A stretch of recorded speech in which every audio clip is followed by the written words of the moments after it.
தலை எடுத்து விடுவியா?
கல்யாணத்தை பண்ணி விட்டு போயிட்டியே.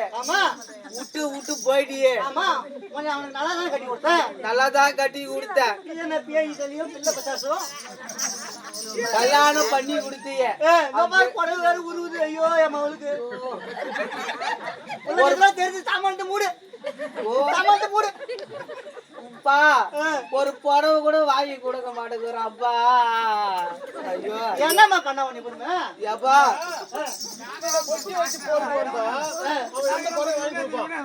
ஐயோ அந்த எத்தனை கொச்சி பாரு.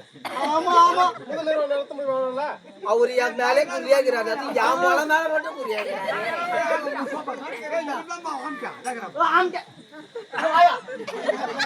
என் மகளை ஒரு கட்டி கொடுத்தல. என் மகளுக்கு மூக்குல மூக்குத்திய போட்டேன், காதுல குசுவ போட்டேன், காதுல பொலிச போட்டேன், காதுல ஜிமிக்க போட்டேன், இடுப்புல ஒட்டியான போட்டேன், காதுல கிமிக்கி போட்டேன். உன் பொண்டாட்டி ஒண்ணு கட்டி கொடுத்துதான் முதலாத்துல என்ன பண்ணியோ என் தலைவலி ஓரத்துல வந்து பாரு. என் பிள்ளை கையில ஒண்ணு, வாயில ஒண்ணு, பௌத்துல ஒண்ணு வச்சுக்கிது. நீ பண்ண பாரு.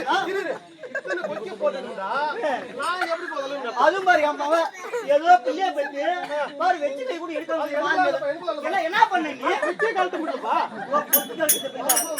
எப்பா எப்போ நீ என்ன பண்ணுவியா யாரு சூத்தா நக்குவியா அப்போ நீ என்ன பண்ணுவியா எனக்கு தெரியாதுப்பா. உன் பேர கைய மட்டும் எடுத்து விடுப்பா. சொல்லிட்டுப்பா எடுத்து விட்டா அப்பா நீ தொட தொட தொட இருடி எடுத்து விடுறா. அப்பா நீ தொடாத இருடி எடுத்து விடுறா. ஐயோ அப்பா நீ தொடாதப்பா. எப்படி எடுத்து விட்டு அப்பா பேர கை மட்டும் எடுத்து விடுப்பா. எடுத்து விடு பாக்குறேன். அப்பா தொடாத தொடாதப்பா. ஐயோ ஐயோ இவன் அதுக்கு மேல இருக்கிறான். நீ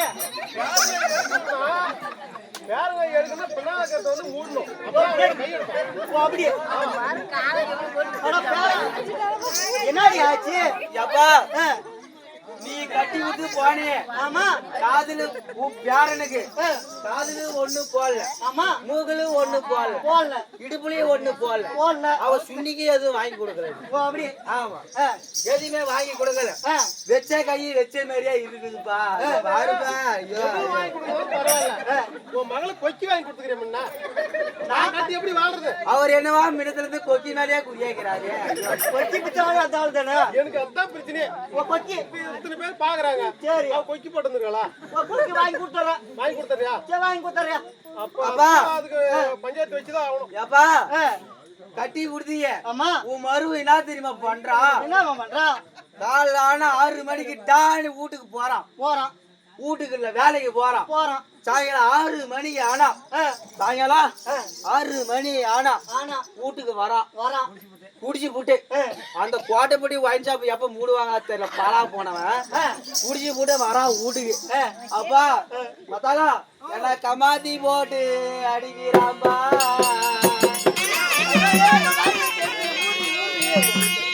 என்ன மலாத்தி போட்டு அடிக்கிறாம்பா. மலாத்தி போட்டு அடிச்சு பிறந்தது இந்த பிள்ளையா? ஏன்னா மலாத்தி போட்டு அடிச்சது இந்த புள்ள. ஏன்னா கமாத்தி அடிச்சது கோட்டைப்படி இச்சுகளுக்கு போய்க்குது. ஆமாப்பா சரி இந்த பிள்ளை கையை எடுக்கணும்ப்பா. இப்ப எனக்கு இந்த பையன் கையா எடுத்து விடுப்பா. இருப்பா எடுத்து பாக்குறேன். பாருப்பா என்ன பண்றானா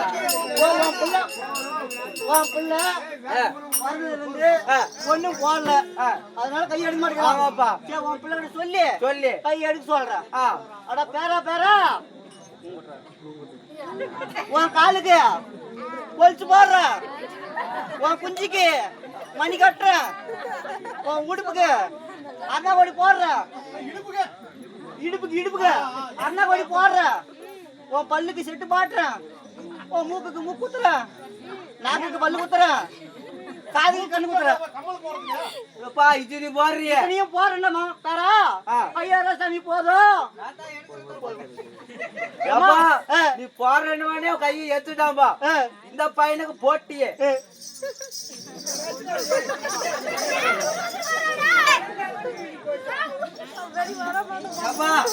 இந்த பையனுக்கு போட்டுட்டியே போட்டுப்படி ஸ்கூல்ல உன் மருவன் வேலைக்கு போக மாட்டேங்கிறான் என்னதான் பண்றான்னு தெரியல குடிச்சு போட்டு நைட் ஆனா கால ஆனா என்ன சாத்தி அடிக்கிறான் அதனால 5-10 கொடுத்தாதான் சோறு ஆக்கி போட முடியும் 5-10 இல்ல கோட்டைப்பட்டி ஸ்கூலுக்கு ஆயமா வேலைக்கு போனப்பா நான் போனப்பா ஆயமா வேலைக்கு போனேன் பிள்ளையும் அங்கதான் படிக்குது பிள்ளையும் அங்கதான் படிக்குது ஒரு நாளைக்கு என்ன பண்ண புள்ளெல்லாம் விளையாடுதுன்ட்டு உக்காந்து ஆணி வாய திறந்து பார்த்தேன் எப்படி ஆணி பார்த்தம்பா பிடி வாதியார் வந்தாரு என் புள்ள என்ன பண்ணுச்சு பெரிய சறுக்கு மரம் என்ன மரம் சறுக்கு மரம் என் புள்ள பாவாடை இப்படி தூக்கிக்கிட்டு எப்படி இப்படி பிடிச்சிக்கிட்டு சறுக்கு மரத்துல உக்காந்து சருன்னு சறுக்கிச்சுப்பா ஐயோ உருகிச்சா சருன்னு சறுக்கிச்சுப்பா அதுக்கு பிடி வாதியாரி கூப்பிட்டு என்ன தெரியுமா சொன்னா வாமா எங்க கண்ணு 50 ரூபா பாக்கெட்ல இருந்து எடுத்து கொடுத்தான் பணத்தை எடுத்து கொடுத்தான் ஜனாத்தை எடுத்து கொடுத்தானே நானும் பாக்குறேன் 50 ரூபா எடுத்து கொடுத்து என்ன தெரியுமா சொன்னா ஏமா பாப்பா இந்த 50 ரூபா போயிட்டு அந்த பாய்களை 50 ரூபாய்க்கு ஜெட்டி வாங்கி போட்டுக்கா பாப்பா ஈனப்பல்ல மவள ஒரு பவளுக்கு ஒரு ஜெட்டி கூட போடாம பள்ளிக்கூடத்துக்கு அனுப்பியா அப்பா உன் மருவதான் சமாளிச்சு கொடுக்க மாட்டேங்கிறானு சரி அவனுக்கு 50 ரூபா கொடுத்தான் சின்ன பாப்பா சின்ன ஜெட்டியா வாங்கணும் 50 ரூபா கொடுத்தான் நான் பெரியவு தானே எனக்கு பெரிய ஜெட்டி வேணும்ல எனக்கு பெரிய ஜெட்டியா வேணும் நான் என்ன பண்ண அடுத்த நாள் காலைல பிடி பீரியட் நான் என்ன பண்ண போனேன் போயிட்டு பிடி வாதாரு வந்தாரு நானும் பாவாடை தூக்கி சரி நானும் சரிக்கு பார்த்தேன் அதே மாதிரி பிடி வாதாரு கூப்பிட்டாரு ஆயா இங்க வாயான்னா ஆயா நான் ஆயமா வேலை பாக்குறேன்ல வாயான்னு கூப்பிட்டான் போனது என்ன தெரியுமா சொன்னா பாக்கெட்ல இருந்து 3 ரூபா அவளுக்கு 50 ரூபா கிழவிக்கு 3 ரூபாயா நான் ஓசிச்சேன் என்னடா சின்ன பிள்ளைக்கு சின்ன சட்டி வாங்கினது 50 ரூபா கொடுத்தாரு இவ்வளவு பெரிய பொண்ணுக்கு பெரிய சட்டியா வாங்கணும் ஒரு 200-300 ரூபா கொடுப்பான்னு நினைச்சேன் 3 ரூபா போசிக்கின்னு எடுத்து கொடுத்துட்டா என்ன தெரியுமா சொன்னா தாமா ஆயா இந்த 3 ரூபா வச்சுக்க போயிட்டு கவியானா கடையில 3 ரூபா பில்லாடி வாங்கிட்டு போய் ஷேவிங் பண்ணிட்டு வாயான்ட்டான் என்ன ஷேவிங்கம்மா ஐயோ பாவாடை தூக்கணும்ல அதுல பாத்து போட்டாப்பா ஐயோ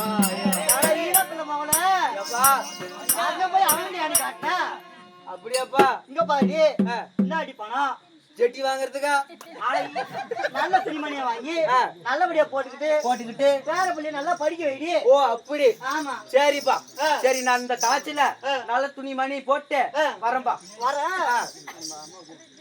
ஓ எம்மா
அம்மா அதாகிலும் ஆ, ஆறு சாஸ்திரம் 6 சாஸ்திரம் 64 கலைக்காணும் 64 கலைக்கானம் 96 தத்துவம் 96 தத்துவம் 18 புராணம் புராணம் மனவிஞ்ஞானம் மனவிஞ்ஞானம் பூர்விஞ்ஞானம் பூர்விஞ்ஞானம் இப்படி கற்று உணர்ந்தவள் சபையிலே சபையிலே நான் வந்தபோது வந்தபோது யாருன்னு தெரியும் அம்மா தாங்கள் தெரிவித்தால் ஐயன் அறிவேன் சொன்னாலும் தெரியும் ஆமா. அப்படியா ஆ, விரை கொண்டுமல்லவா ஆகட்டும்.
அம்மா எனக்கு தெரியுமா எப்படி எப்படி என்றால் நான் வந்து உங்க கூட இருக்கின்றேனே அப்படியா? ஆமா அதனால் எனக்கு தெரிய வரும் இதோ அமர்ந்திருக்கின்றார்களே சபையோர்கள் அன்னவருக்கு எடுத்து சொல்ல வேண்டும் எடுத்து சொல்ல வேண்டும் அப்படியா ஏண்டி ராஜ்குமார்களே அம்மா நானும் அந்த வைகுந்த வாசன் இருக்கின்றாரே ஆமா கண்ணவர் பத்மா ஆ, அண்ணவருக்கு தங்கையாகவும் தங்கையாகவும் அந்த 5 ராஜாக்கள் இருக்கின்றார்களே இருக்கின்றாரு யார் அவர்கள் ராஜா இருக்கின்றார்கள் இருக்கின்றார்கள் அதான் அவர் யாருன்னு கேட்க 5 பேருமா ஏய் பாண்டவர் 5 ஓ ராஜாக்கள் பாண்டவர் ஆமா ஓஹோ அண்ணவருக்கு ஆ, நான் தேவியாக வேண்டும் ஓ தேவியாக வேண்டும் ஆமா.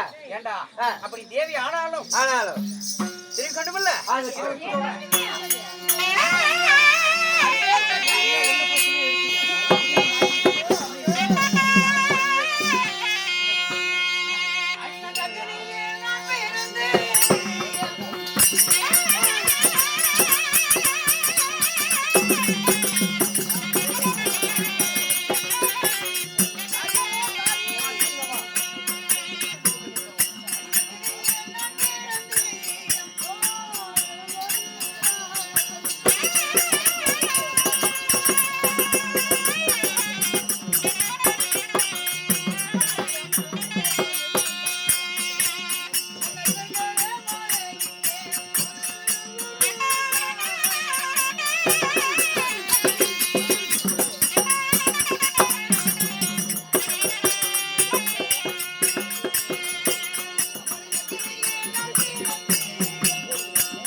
அடிக்கிறாளே ஏண்டி எப்படி எப்படி என்றால் எப்படி அந்த ஐராஜ்யங்களை நான் எப்படி மாலையிட்டேன் தெரியுமா? எப்படிமா 5 பேர் 5 புருஷனா உனக்கு? ஆமாடா ஆமாடா ஆமாடா 5 நிறுத்து 5 புருஷனா வச்சிக்கிற உன் புருஷன்லாம் ஒரே முட்டா ரூமுக்கு வந்தா என்ன பண்ணுவேன்? என்ன பண்ணுவீனா? அப்படி வர மாட்டாங்களா? ஒன்ன மாதிரி மொள்ள மாதிரி கேப் மாதிரி துடிக்காதான் அது மாதிரி வருவாங்க. எப்படி என்றால் அதாகிலும் முன்னொரு காலத்தில் பாஞ்சால ராஜனானவர் அவருக்கு குழந்தை கிடையாது. ஆமா. அப்படி குழந்தை இல்லாத காரணத்தினால் புத்திர கமிஷ்டி யாகம் செய்தார்கள். அப்படி ஆமா. குழந்தை வேண்டும் என்று புத்திர கமிஷ்டி யாகம் செய்தார்கள். அப்படி பாஞ்சாலராஜன் அந்த யாகத்தை செய்யும் தருணத்திலே நானும் அந்த பாஞ்சாலோடு செய்யும் புத்திரிகை யாகத்தை வச்சு நான் அந்த அக்னியிலே நான் பிறந்தேன். நான் மட்டுமில்லை, எனக்கு முன்பதாக என் அண்ணன் துஷ்டதூயமான பிறந்தார். இரண்டாவது நான் பிறந்தேன். மூன்றாவதாக எனக்கு கூடவே ஒரு வில்லும் பிறந்தது. வில்லும் பிறந்துச்சு? ஆமா, ஒரு வில்லுடா. ஒரு வில்லு. ஆமா. அப்படி பிறக்கின்ற நேரத்திலே எனக்கு 10-16 வயது முடிந்த பிறகு என் தந்தையாராகிய பாஞ்சாலராஜன் திருமணம் செய்ய வேண்டும் என்று எத்தனித்து விட்டார். கல்யாணம் பண்ணி வைக்கணும். யார் செய்தாங்க? அப்பா, அவங்க அப்பா. அப்படி இருக்கின்ற போதும் அவர் என்ன செய்தார் என்றால், என்ன செஞ்சார்? மகளை திருமணம் செய்ய வேண்டும் என்றால் என்னுடன் வில்லு பிறந்துச்சு பார்த்தாயா? வில்லு பிறந்தது. வில்லை வளைத்து ஏற்றி மற்றவரை அறுத்தார். என் மகளை திருமணம் செய்து கொடுப்பேன் என்று வாக்குறுதி அழைத்து வாக்குறுதி கொடுத்தார்கள். கொடுத்தது மட்டுமில்லை, அவனி 56 தேச அரசர்களுக்கும் நிகிதம் அனுப்பினார்கள். 56 இதுக்கும் கடிதம் அனுப்பினாங்க. 56 நாட்டுக்கும் கடிதம் அனுப்பினார்கள். கடிதத்தை கண்டவுடனே என்னை மாலையிற்காக பல வீராதிபர்கள் ராஜா பல கோடி பேர் வந்தாங்க. உன்னை கல்யாணம் பண்ணதுக்கு பல கோடி பேர் வந்தாங்க. எல்லோர்களுமே அந்த வில்லை வளைக்கவும் முடியவில்லை. வளைக்க முடியல. ஆமா, வில்லை வளைத்து நாணி பூட்டி மச்சக்குறி அறுக்கவும் முடியவில்லை.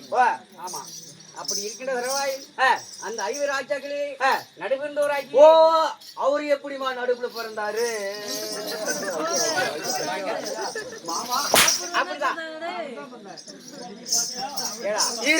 நானும் நடுப்புல தான் பிறந்தேன், நீயும் நடுவுல தான் பிறந்த, எங்க ஆயாவும் நடுவுல தான் பிறந்து.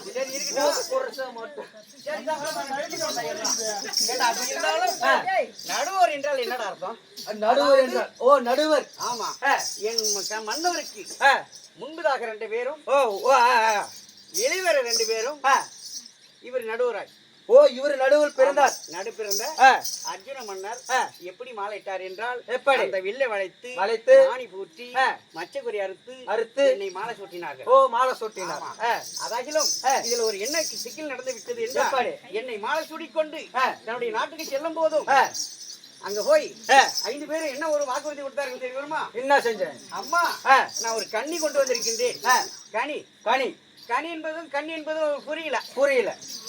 மக்களே, ஐயோ ராஜாக்களே, கனி என்றால் 5 பேரும் பங்கிட்டு சாப்பிட்டு கொள்ளுங்கள் தெரிவித்து விட்டது. மாமியா, என்னுடைய மாமியார், உன்னோட மாமியார். அப்படி தெரிவிக்கின்ற நேரத்திலே என் அத்தையாராகி குந்தமாதேவி வெளியே வந்து பார்த்த பிறகுதான் நான் கன்னியாக நிற்கின்றேன். கனின்றது அவங்க காதுல வந்துச்சு, நீ கன்னின்னு. ஆமா. அது கொண்டு அந்த 5 ராஜாக்களுக்கு நான் அதியாக பத்தினியாகவும் இதை விலகிக் கொண்டு இதோ வந்து கொண்டிருக்கின்றேன்.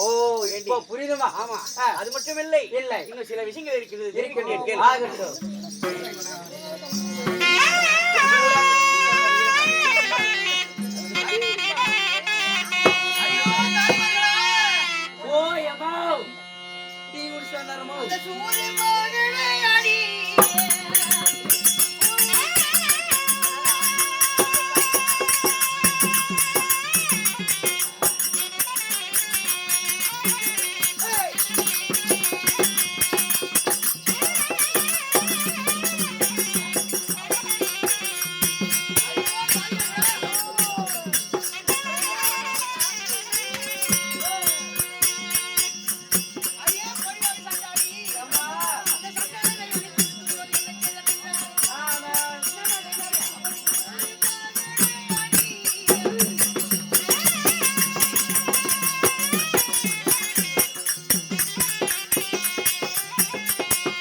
மன்னூராகி அவிராஜாக்களுக்கு தாயாதியாகி அந்த சண்டாள நைவஞ்சன் பேராசைக்காரன் இருக்கின்றானே, ஆமா, மோசக்காரன் துரியோதனன்.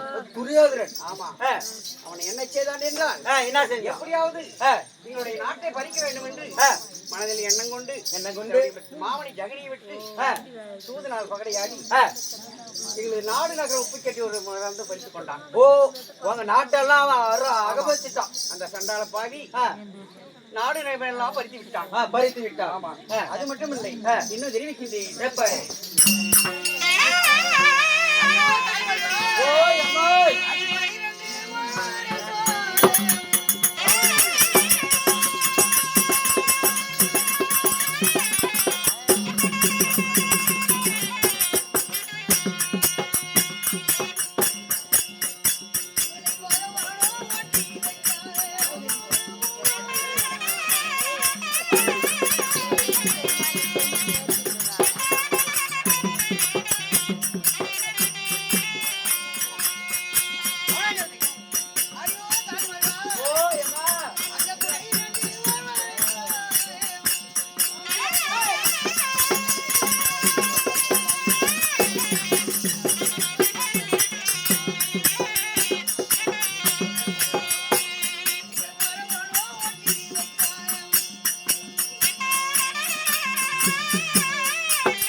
அந்த சண்டாளன இவஞ்சிகன்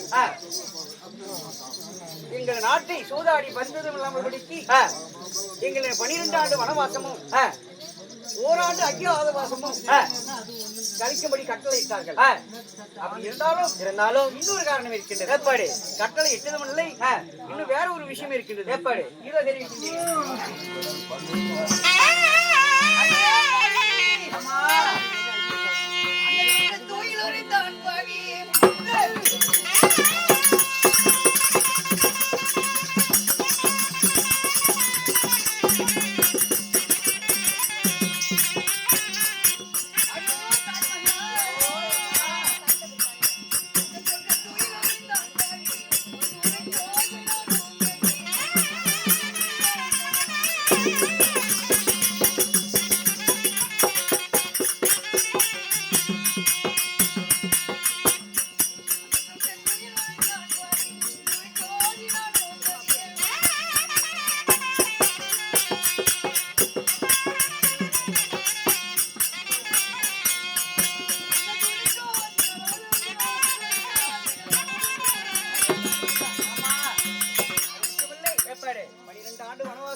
அந்த சண்டாள துரியோதனன் இருக்கின்றானே, பேராசைக்காரன், நாசக்காரன், அவன் என்ன செய்தான் தெரிய வருமா? என்னமா செஞ்சா? அப்படி இருந்தாலும் எங்க ஐவராஜாக்களையும் அடிமையாக செய்து விட்டான். பின் மன்னவரை எடுத்து என்னை வைத்து ஆடினான், எரித்து விடலாம் என்று ஜெகனியா தந்திரமாக சொல்லிக் கொடுத்து அந்த பகடியிலே என்னையும் வைத்து ஆடிவிட்டார் என்னுடைய மன்னவர். உன்னையும் வச்சு ஆடிட்டாங்க. அப்படி ஆடுகின்ற நேரத்திலே அந்த சண்டாள துரியோதனனுக்கு நாங்கள் 5 ராஜாக்களும் நானும் எல்லோருமே அடிமையாகி விட்டோம். அப்படி ஆகின்ற நேரத்திலே அந்த சண்டாள துரியோதனன் பேராசைக்காரன், நாசக்காரன் செய்தான் தெரியுமா? என்னமா செஞ்சா? அந்த சண்டாள படுபாவி என்னை 60ஆம் படியிலே நிறுத்தி ஆடை அவன் கலைந்தான். அப்போது என்ன நடந்துச்சு தெரியுமா? என்னமா நடந்தது?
என்னை 60ஆம் படியிலே நிறுத்தி ஆடை அவர்களை களையும் போதும் அப்போது அண்ணா தொண்டர்மணி அண்ணா கார்மேக அண்ணா அப்படின்னு நானும் இரு கரங்களும் கை போகாமலே அண்ணா கண்ணா மணி வண்ணா கொண்டல் மணி நான் கத்தி கதறி கூவிட்டேன். அவர் நின்று வேடிக்கொள்ளலாம் பார்த்து குறைந்தார். அதாவது எப்படி ஆனதாட்சி என்று சொல்லி 2 கரங்களும் மேலே தூக்கி கண்ணா என்று கூப்பிட்ட போதும் எனக்கு ஆடை கொடுத்து என்னை மானத்தை காப்பாற்றினார்கள். அது மட்டுமில்லை, அப்போ அன்று நாள் அந்த துரியோதன இட்ட கட்டளைப்படி ஆக 12 ஐயாவது 1 வருஷம் நாங்க வனமனாந்தங்களை சுற்றி வனங்களை கழிச்சு வந்தோம். அப்படி வருகின்ற நேரத்திலே கடைசியாக எங்க இருந்த தெரியுமா? எங்கே வந்தீங்க? அதாவது என் மத்திய நாட்டிலே விளையாட நாட்டிலே 1 ஆண்டு அடைக்கலம் புகழ்ந்தோம். அப்படி அடைக்கலம் என்றால் எப்படி சென்றோம் தெரியுமா? எப்படி சென்றோம்? என் மன்னவராகியே மூத்தவர் செங்குப்பற்றாகவும் இரண்டாவது மன்னவர் பீமன் பலாயனாகவும் 3வது என்னுடைய மன்னவர் அர்ஜுன மன்னர் வேலியாகவும் என் 2 இருக்கிறவங்க மீதி 2 பேருமே நகுல சகாதேவன் கோணான்களாகவும் இப்படி 5 பேரும் 5 உருவம் மாறிக்கொண்டாங்க. அப்போது நான் அந்த விளையாட நாட்டிலே 1 ஆண்டு கழிப்பதற்காக அந்த விளையாடன் மனைவி சுதர்க்கனை அம்மனுக்கு நான் பணியோட செய்யக்கூடிய பணிமாதாக சென்றேன். வேலை பொண்ணா போனீங்க? ஆமா. அப்படி செல்கின்ற நேரத்திலே அப்போது அந்த விளையாட நாட்டிலே என்ன நடந்தது தெரியுமா? எப்படி? அதாவது பாண்டவர்கள் எங்க இருந்தாலும் அந்த இருக்கும் இடம் சீரும் சிறப்பும் பல மம்மாறி இப்படி ஒளிந்து இருந்தால் அந்த இடத்தில் பாண்டவர் இருப்பார் என்று அவனுக்கு ஒரு சந்தேகம் வந்து விட்டது. ஆமா. அதாகிலும் தன்னுடைய குருபுரியர்கள் தெரிந்தது வார்த்தை இது. அப்படி என்றால் பாண்டவர் இருக்கும் இடம் நாடு நகரம் எங்க இருந்தாலும் செழிப்புற்று இருக்குமே அப்படின்னு தெரிவிக்கும் போது அப்ப எங்கெல்லாம் செழிப்பாக இருக்கின்றதோ அப்படின்னு துரியோதனன் சூழல்களை விட்டு 4 திசையும் தேடி வருகின்ற நேரத்திலே நாங்கள் அப்ப விளையாட நாளில் இருப்பது அவனுக்கு தெரிந்து விட்டது. ஆமா. அப்படி இருக்க தெரிந்துவிட்ட காரணத்தினால் அந்த சூதரை அனுப்பி எங்களை கண்டுபிடிக்க வேண்டும் என்று சூதரை அனுப்பினான். அப்போது அவன் தெரிந்து கொண்டு அப்போது என்ன செய்தான் என்னமா செஞ்சா? அதாகிலும் விழானுடைய பசுமந்தை 60,000 பசுமந்தைகளும் துரியோதனாதிகள் வந்து ஓட்டி சென்று விட்டார்கள். ஏண்டா எப்படி ஓட்டி சென்று விட்டார்கள்? அதாவது முதல் நாள் தென் தட்சிணா திசையிலே சென்று விட்டார்கள். யாரு? துரியோதனன் மாடு திருப்ப வருகின்ற போது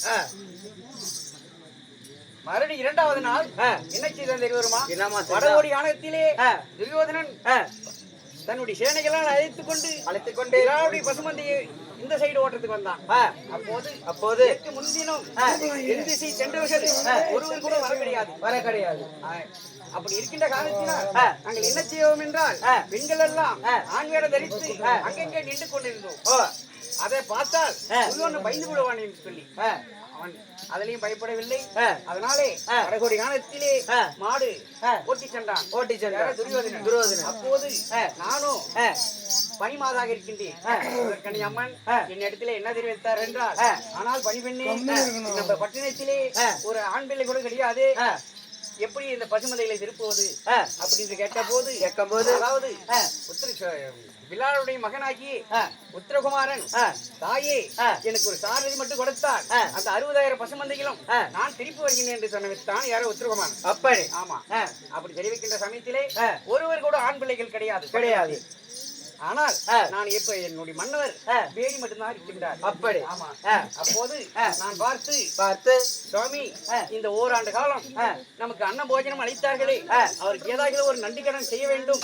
சாமி நீங்க சென்று வாருங்கள், அந்த உத்திரனுக்கு சாரதியாக சென்று வாருங்கள் நான் அனுப்பி வைத்தேன். ஆமா. அப்படி அனுப்புகின்ற நேரத்திலே என் மன்னவர் சென்று அந்த துரியோதனாதிகளை அடித்து துரத்தி 60,000 பசுமந்தைகளை மீட்டு வந்தார்கள். அப்படி? ஆமா. அப்படி மீட்டு நாங்கள் வருகின்ற நேரத்திலே தன்னுடைய நாட்டை சேர்ந்தவர்களும் என்ன செய்தார் என்றால், என்ன செஞ்சோ பாண்டவர்கள் நம்மளை எவ்வளவு காப்பாற்றினார்கள், 1 ஆண்டு காலம் நமக்கு அடிமையா இருந்தார்கள். இவருக்கு நமக்கு ஏதாவது ஒரு உபகாரம் செய்ய வேண்டும் அப்படி என்று விளையாடணும் தன்னுடைய நாட்டை சேர்ந்தவர்களும் என்ன தெரிவித்தார் என்றால், அதாவது உன்னுடைய மைந்தன் அபிமன்னனுக்கு என்னுடைய மகள் உத்திரியை உத்திரகுமாரியை கல்யாணம் செய்து கொடுக்கிறேன் என்று அப்படி தெரிவித்தார்கள். அப்படி தெரிவித்த நேரத்திலே நாங்களும் சரி என்று ஒப்புக்கொண்டு உத்திரியை இங்க அபிமன்னனுக்கு திருமணம் செய்து கொடுத்தார்கள். அப்படி கொடுக்கின்ற போது அப்போது உபலாயம் என்ற ஒரு நாட்டையும் தன் மகளுக்கு தானமாக கொடுத்தார்கள். ஓ அப்படி. அந்த நாட்டிலே நாங்கள் இருந்து கொண்டு இப்போ வாழ்ந்து வருகின்றோம். இருக்கின்ற சமயத்தினால் இப்போது என் மன்னரை அழைத்திருக்கின்றார். பார்க்கிறவர்கள் அப்படியே பார்க்கலாம்.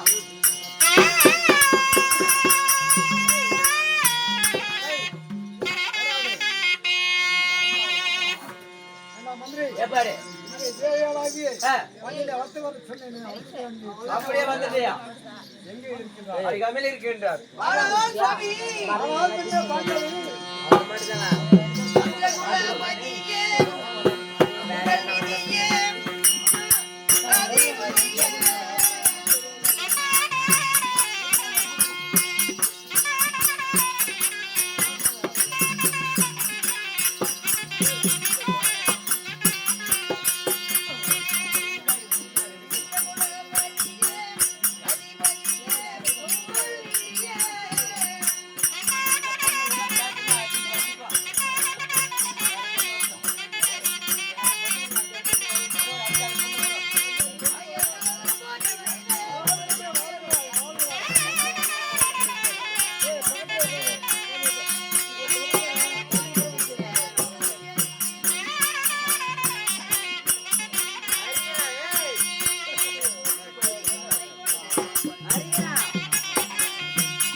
மல்லிகை முல்லை வேங்கி வெற்றி வேறு வாரிசதம் என்று சொல்லப்பட்ட பற்பல மலர்களை நாங்கள் பாதத்திலே வைத்து அநேக கோடி வணக்கம் சுவாமி. அப்படியே சந்தோஷமாக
ரொம்ப சந்தோஷமாக வாழ்ந்திருப்பாட்டு. அப்படியா? நல்லதாகட்டும் சுவாமி. சுவாமி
சுவாமி. அப்படியா ஆ. தெரிவிக்கிறேன்.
ஆனால் இப்போது சமாதானத்தில் வந்திருக்கும் போது ஒரு நிமிடம் எப்படி எப்படி என்றால் தெரியவில்லை.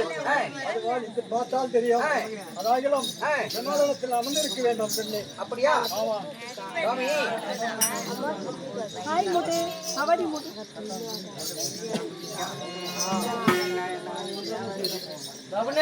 சுவாமி அப்படி இருந்தா அது தெருவு என்னன்னு தெரியல.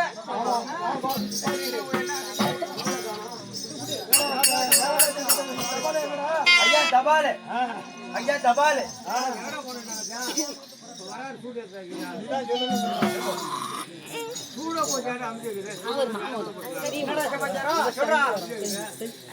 ஐயா உங்களுக்கு ஒரு நிறுவனம் எப்படி என்றால் அதாவது மேகராஜன் ஆனவர் எப்படி நிர்வாகித்திருக்கிறார் என்றால் அதாவது என்னுடைய மகளை திருமணம் செய்து 9 வருட காலங்கள் ஆகிவிட்டது. அதனால என் மகள் வந்து மன சஞ்சலத்தோடு இருக்கின்றார். அதனால உங்கள் தம்பி அர்ஜுனனை சீக்கிரமாக அனுப்பி வைக்க வேண்டும் என்று மேகராஜன் எழுதியிருக்கிறார். அப்படி இருந்தால் சுவாமி நான் இதோ சென்று வருகின்றேன்.